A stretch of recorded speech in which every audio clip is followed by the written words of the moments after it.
اگر آپ کو یہ ویڈیو پسند آئے تو ابھی ہمارا YouTube چینل سبسکرائب کریں اور بیل آئیکن بھی دبا دیں تاکہ نئی ویڈیو سب سے پہلے آپ تک پہنچے۔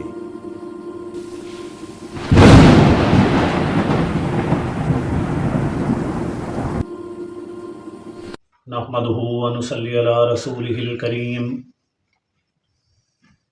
اما بعد فاعوذ بالله من الشيطان الرجيم بسم اللہ الرحمن الرحیم۔ میرے واجب الاحترام سامعین، السلام علیکم ورحمۃ اللہ وبرکاتہ۔ میرا آج کا موضوع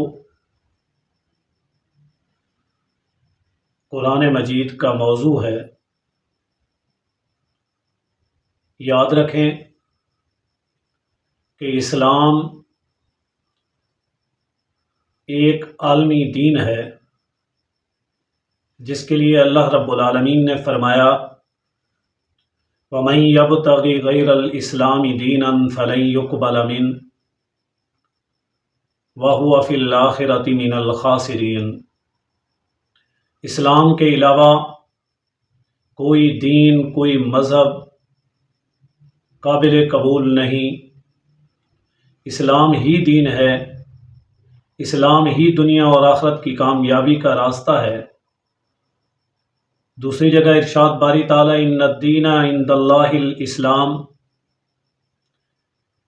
ان آیات سے معلوم ہوتا ہے کہ اسلام عالمی دین ہے، اسلام عالمی مذہب ہے، اسلام کے علاوہ کوئی مذہب قابل قبول نہیں۔ جیسے اسلام عالمی دین ہے، آپ کو لانے والے پیغمبر عالمی پیغمبر ہیں، آپ کی نبوت عالمی نبوت ہے، آپ کی رسالت پوری عالم دنیا کے لیے رسالت ہے۔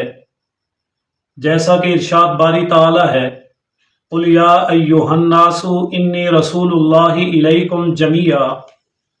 آپ کو رسول اللہ نے پوری کائنات کی طرف بنا کر بھیجا۔ آپ فقط مسلمانوں کے ہی پیغمبر رسول نہیں بلکہ دنیا کے اندر رہنے والے ہر ایک انسان کے لیے اللہ نے آپ کو نبوت اور رسالت عطا کی۔ اس سے معلوم ہوا کہ آپ عالمی رسول ہیں، آپ قومی پیغمبر قومی رسول ہیں۔ جیسا کہ اللہ نے آپ کو یہ مقام، یہ فضیلت عطا کی کہ آپ کو پوری کائنات کی طرف رسول اور پیغمبر بنا کر بھیجا۔ فرمایا وَمَا أَرْسَلْنَا مِن رَسُولٍ إِلَّا بِلِسَانِ قَوْمِهِ لِيُبَيِّنَ لَهُمْ۔ پوری کائنات کی طرف آپ پیغمبر اور رسول بن کر آئے، جس کے لیے فرمایا اِنَّا أَنزَلْنَاهُ قُرْآنًا عَرَبِيًّا لَعَلَّكُمْ۔ آپ کو جو کتاب عطا کی وہ قرآن ہے، وہ عربی کے اندر آپ کی طرف نازل ہوا۔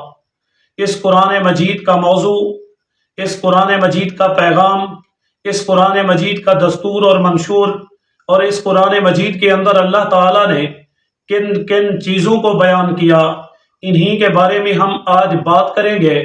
یہ قرآن مجید آپ علیہ الصلوۃ والسلام کی زبان یعنی قریش کی زبان میں نازل ہوا۔ قریش کو اللہ تعالیٰ نے مقام اور فضیلت عطا کی، خاص کر اصحاب فیل کے بعد قریش کا مقام اور حیثیت میں اضافہ ہوا کہ اللہ نے چھوٹے چھوٹے پرندوں سے اصحاب فیل کو نیست و نابود کر دیا، ذلیل و خوار کر دیا، تباہ و برباد کر دیا، ہلاکت میں ڈال دیا۔ جیسے ہی یہ واقعہ پیش آیا تو اس واقعے کے بعد مکہ المکرمہ میں رہنے والے قریشیوں کو فضیلت عطا ہوئی، ان کے مقام اور مرتبے کے اندر اضافہ ہوا، کیونکہ اللہ نے انہی کے ذریعے، انہی کی وجہ سے، انہی کے نام سے ان کافروں کو، ان بدترین ظالموں کو، مکہ کے ڈھانے والوں کو تباہ و برباد کیا۔ اللہ نے آپ کی زبان کے اندر قرآن مجید کو اتارا۔ اب دیکھنا یہ ہے کہ قرآن مجید کا موضوع کیا ہے۔ قرآن مجید کا موضوع انسان ہے، اور انسانوں میں سے وہ انسان جو مکلف ہے، جو مکلف کس بات کا؟ شریعت کا، اسلام کا، قانون کا، دستور کا، منشور کا۔ جو انسان مکلف نہیں وہ قرآن مجید کا موضوع ہی نہیں ہے۔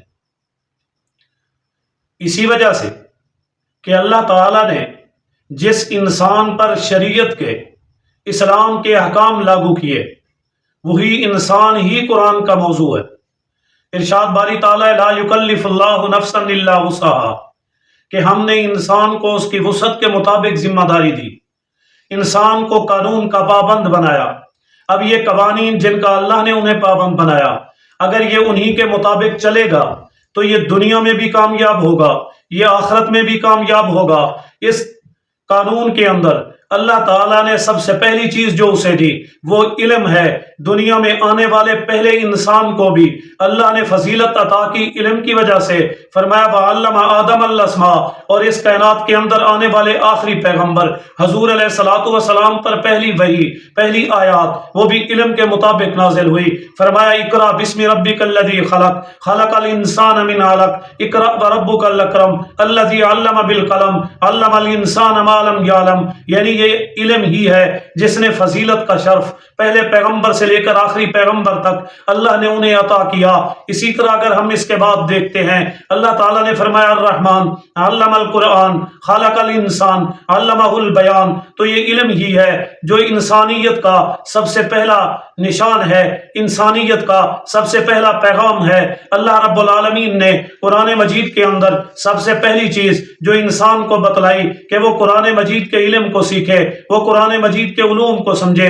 اب قرآن مجید کے اندر جو علوم آئے وہ سب انسانیت کی ترقی کے لیے، انسان کی ہدایت کے لیے آئے، تاکہ یہ انسان اس کو حاصل کرنے کے بعد اپنی دنیا اور آخرت کو کامیاب بنائے۔ اب اسی قرآن مجید نے دنیاوی منشور بتائے، یعنی حقوق اللہ، حقوق العباد کا علم دیا۔ اسی قرآن مجید نے انسان کو دو بنیادی عقائد آخرت کے بھی دیے، جن میں سے ایک عقیدہ ہے اور دوسرا عمل ہے۔